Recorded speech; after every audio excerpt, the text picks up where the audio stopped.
get up. Okay. But what I was going to tell you, in the meantime, I didn't know this, but after I reached Deschamps Hospital, and I was on the tour, Fifth Airloom, the colonel called the man that had me out on this tour back to the hospital. And I got back there, and he said, "The reason I'm calling you, you have been recommended for the DSC, which is the Distinguished Service Cross." And he said, "I'm supposed to prepare the ceremony and get it for you."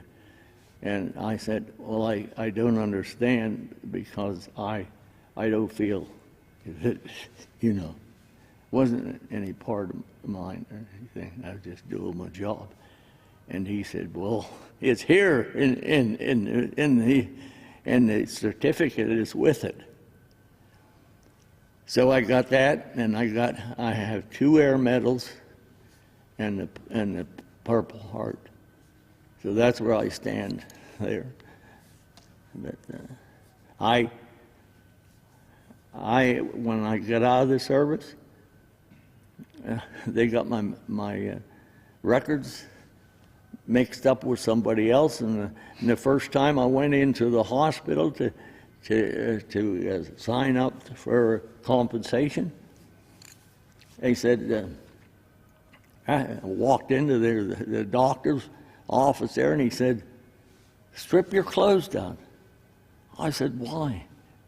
He said, "Well, you have a nervous, your nerves have cleared up quite a bit from what they were before." And I said, "Well, I don't have any nerve problem. I have a nervous leg here. I don't have any pain in it." "Well, we can't help you, because it says you've come a long way on your nerves." And they had them, so I had to fight for that. And it took me 6 months to get it straightened out there, So then, when I was able to go back to work, I got on special duty, and I went to Scottsfield, Illinois, and they sent me from Scottsfield, Illinois, into Newark, New Jersey, and I was assigned with the Civil Air Patrol at that time, because the government or the Air Corps was giving the Civil Air Patrol equipment and everything so that they could fly, And I was stationed with them until the war. I got discharged out. And then I spent 3 years in what they call it. You don't get a discharge. You get a position that you can be called back in anytime during 3 years. So that's my story. So German fighters, were they hard to deal, or was it very hard to deal with the German fighters as a machine gunner? Did they come close in, or? Yes, they were real good. They were real good pilots. Real good pilots. But it's hard to tell. I don't know what the fix was, or what the dimension was, as far as us being shot down. Whether it was your gunners down here, your gunners on the ground. Mm. And I understand that they were short. The boys were very, very, very small, and they were short. Or young boys. Young boys. Young boys that they were pulled And they did a very good job. One of those young boys, yeah. Yeah, but a B-17 took an awful beating, you know. But we respected them. But, on this particular raid, they had your Focke-Wulf 190s coming in head on and a little bit off to the side. Up above doing they were dropping. No, they're coming in the back, and they had these rockets from the tail in, and on the they had the Ju-88s aerial to aerial bomb up above, and they had the flak down below coming up. They had us in all fort position there, and your tail gunner was assigned to take care of these ones who were coming in from the tail, and your Ju-88 was a markable ship, aerial to aerial flight, and it was just something that should never have happened, really, I tell you. Had you Schweinfurt ever seen from the air? What's that? Did you had a chance to look down over Schweinfurt to the city? Yes. Yeah. Yeah. And do you remember what had happened on the ground? Had been much explosions, or was it burning?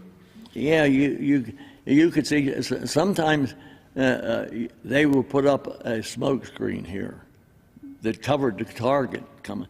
And as far as our section was concerned, we didn't have the job of hitting any pattern jobs.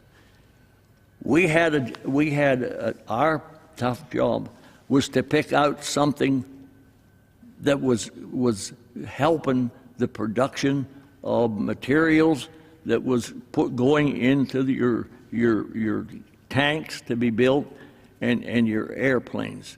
And we had, and just like this target here, and oil wells and things like any part. And then England had the job. When we were coming back off of a raid here, the English were going out on they just went out and just dropped a whole pattern on a town. They didn't pick anything out like we did. We had a bomb site, the Norden bomb site, that we could pick out very, very close. You know, the material and stuff we wanted to lower the production on what you were doing. Had you seen some own planes going down during these raids? Anyone? Of your own Boeings, you had seen some planes hit by a flak or shot down by the fighters? You had seen something like this? I saw some, yeah. I saw some. And then I wasn't in this, but after I was wounded, they replaced me on my position. On December the 11th, my crew that I was with, they went up over the North Sea to bomb a target up in the North Sea. I think it was an airplane factory. Coming back, they were shot down and went into the North Sea. And they was in the water. The airplane tipped over, went down, Yeah, but they got out in the dinghies or the rubber rafts, and they were it started to get dark, and they just gave up because the water was so cold, and the waves were so high that they just gave up that they weren't going to make it. And of course, there were 5 in each one of the dinghies. But shortly after it got dark enough, one of the guys saw a light out from him. And very shortly to that, one of your submarines pulled up right beside him and took them prisoners of war. And they were prisoners of war for the rest of the war. But the whole crew survived. What's that? The whole crew survived? The whole crew, the Germans took them, and the whole crew went. The plane just nosed over and went down, yep. And the whole crew went down. All the 5 of them in each one of the dinghies. Yeah. The Schweinfurt raid was your first mission over Germany, or did you have before made some flights? Oh no, we went to mostly German that we went to, but some of the other ones went to oil places where they were pumping oil and everything, and some of them went onto boats, you know. And some of them went out where you were replacing your oil on your submarines and everything like that. Whatever they figured was a top target, they put it up for a hit.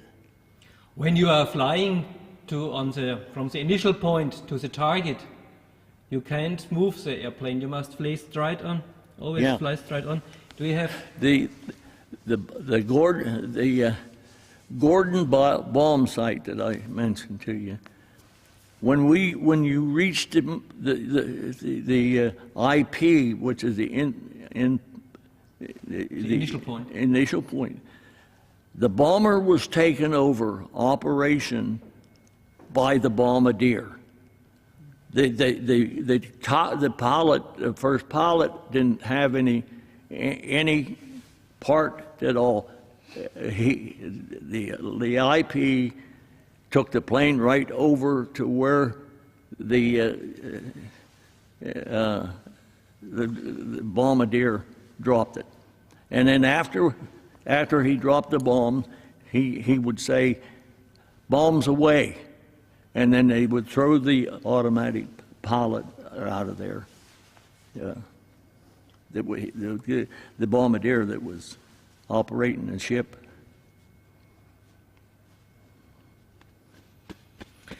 Okay, that was very, very interesting. Mr. Fox, where do you live in the States?